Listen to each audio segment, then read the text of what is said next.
Hello everybody and welcome back to another episode of Microsoft Flight Simulator. And with more and more aircraft starting to go native with their helicopters, I figured it was time to review this little Mosquito once again. We haven't checked this one out in quite a while and certainly haven't checked it out since it has gone native to Microsoft Flight Simulator, so I figured today would be a good chance to do so. If you are interested in acquiring any of my Overkills tutorial guides or simply interested in supporting the channel, please consider joining me on Patreon. Patreon subscribers level tier 2 and above have access to all of my guides as well as any future guides that come along down the road. Patreon link can be found in the description below, and thank you to all of my current subscribers.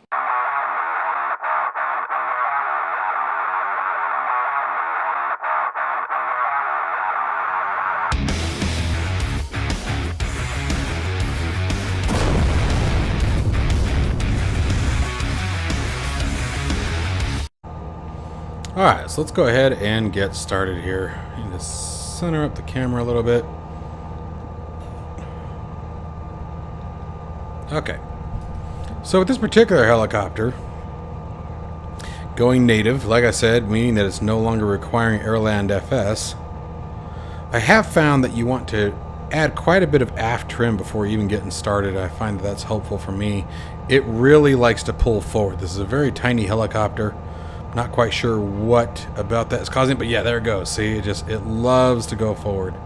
So I'm going to add some more aft trim here.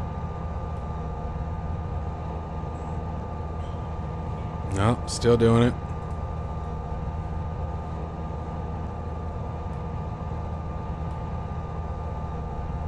I wish the cyclic visually moved back with the trim, but it doesn't look like it does. All right, so yeah, I mean, man, it wants to come back.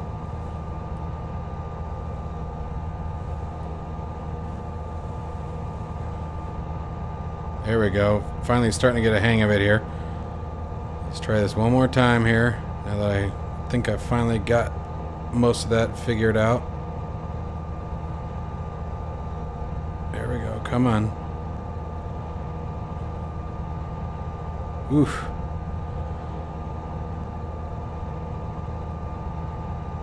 I want to get away from these buildings before we crash. Okay. That's better. So I definitely find this helicopter to be one of the more, not, maybe challenging is the wrong word. I mean, the principles are going to be the same.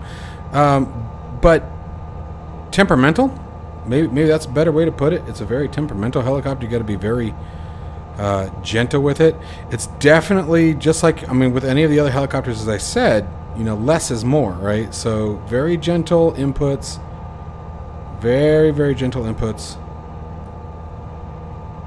And goes a long way.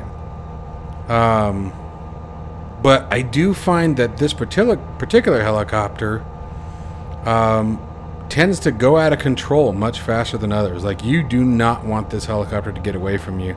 I mean, you don't want any helicopter to get away from you, obviously, but like, I'll show you guys what I mean here. Let's go a little bit too far, nose forward, right? So coming nose forward. Now I'm trying to correct it, and it just doesn't take much. I barely touch it. Let me see if I can get you guys a better view here.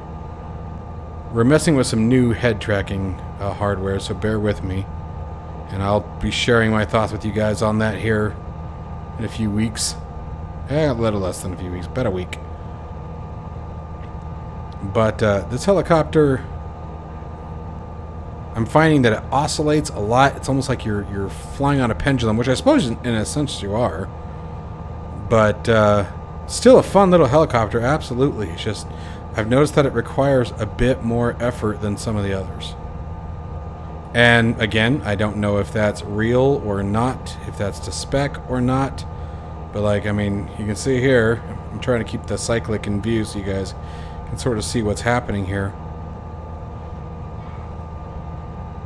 By the way, we are in Pora, Greece.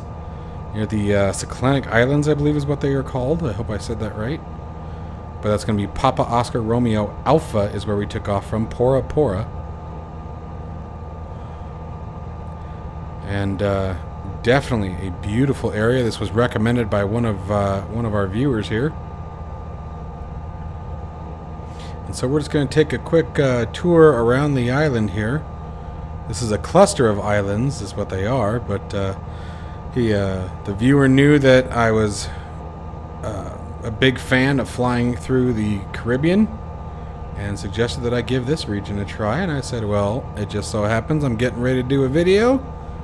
Figured this would be a good time to check it out. We've also got some very awesome hardware changes that are going to be coming up over the next couple of days. Not so much flight control, but we're going to be doing some modification to the cockpit. Compliments of RJ SimTech, guys, the developer I worked with in the past with the Track IR headset that I'm such a fond of, or such a fan of, I should say. Really nice guy. Really nice guy. Great person to talk to. Had a real wonderful conversation with him the other night, and he did some modifications to the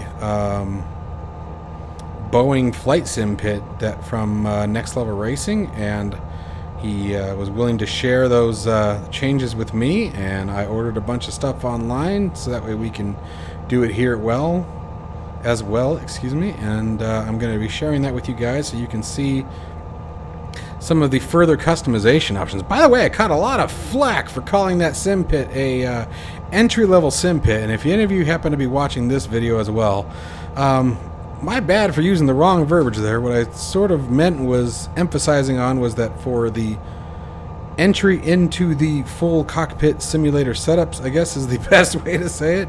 That's what I meant, was into entry level into the actual cockpit seats.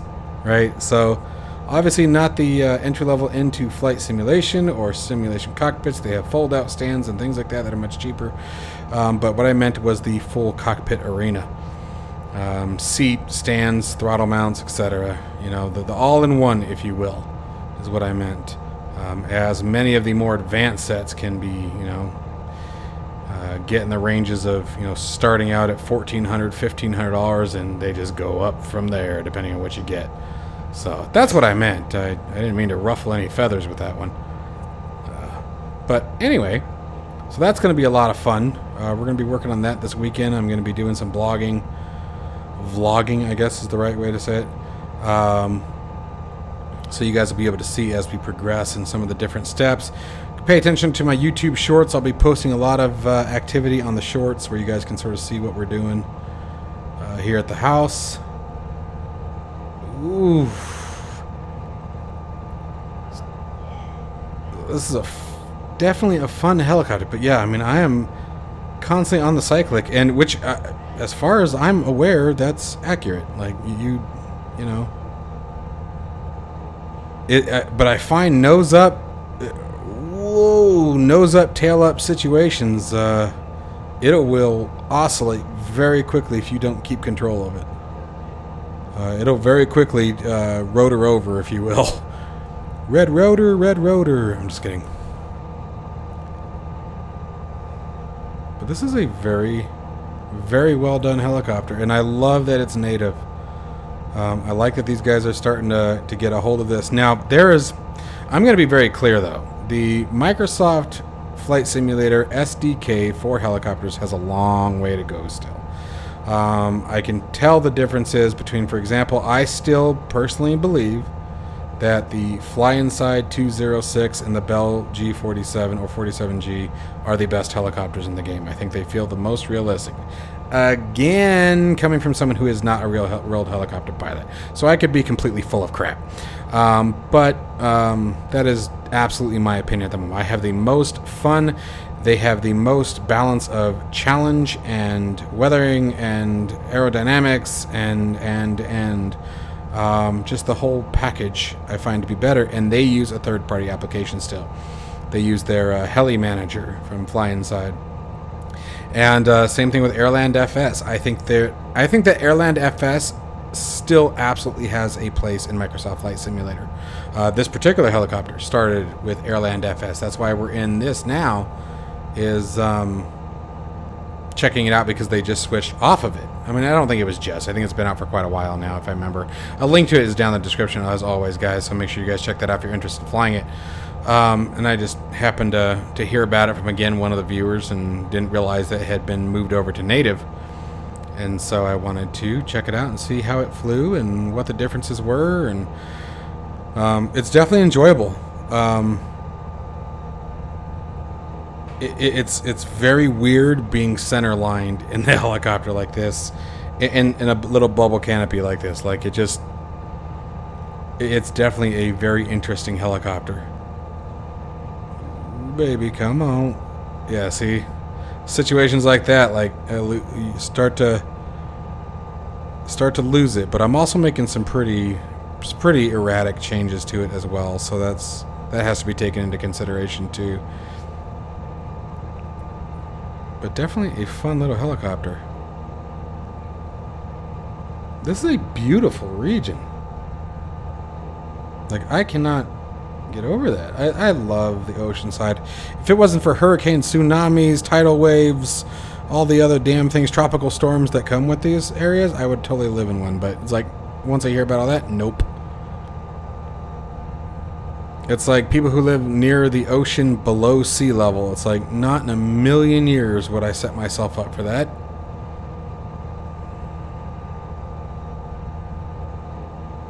Oof. A fast little helicopter. I mean, we got the airspeed indicator pegged, which is a bad thing. I know. I get it. It's been pegged for most of the flight. I don't want to hear it. If you're not overkilling it, you're doing it wrong. That's the philosophy that we're going with today, just because it suits the purpose. All right, let's bring it in here.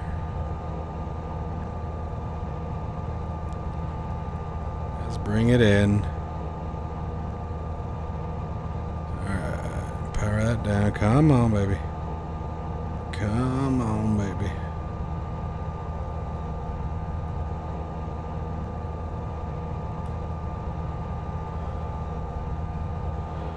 There we go. There we go. Oh, no. Damn it. We had it. I did that. All right. What are we doing? What are you doing? Knock it off. Work with me. Come on. Cut it out. Let's not do this today. No, you're not going to do this today. Come on. You are going to do what you're told. We're going to have a good relationship. Don't you go for that building. We already had enough fun with that building. You almost hit it. I am not going to tolerate this from you. You are going to go to your room until you can decide whether or not you can play nice. Because you are not... Oh, now you're going to play nice? Now you're going to... You just had to be here, right? This is where you needed to be? That's literally what she wanted. I mean... That is... literally what she wanted. She just wanted to be back in front of the building. I wanted to park back over there next to the... What was that? Bonanza it looked like behind us. I didn't really get a good look at the airplane. But this is apparently where she wanted to be. Anyways, guys, this is a really fantastic helicopter. It's a ton of fun. I love the field of view that you have from it. It almost reminds me of like what a kit helicopter would look like if you had one, you know? I mean, it's just very simple, very to the point. The exterior and interior textures are absolutely fantastic, but it's such a tiny helicopter. I mean, look at this thing. But even the exhaust and all that, I mean, it looks fantastic. But I mean, even her, Penelope here. Okay, I mean, she's cramped in there. Look at that. She's cramped. So it is a very tiny helicopter. Very tiny helicopter, but ton of fun to fly. And I'm sure that the lack of its weight and overall size is probably some of why it flies goofy.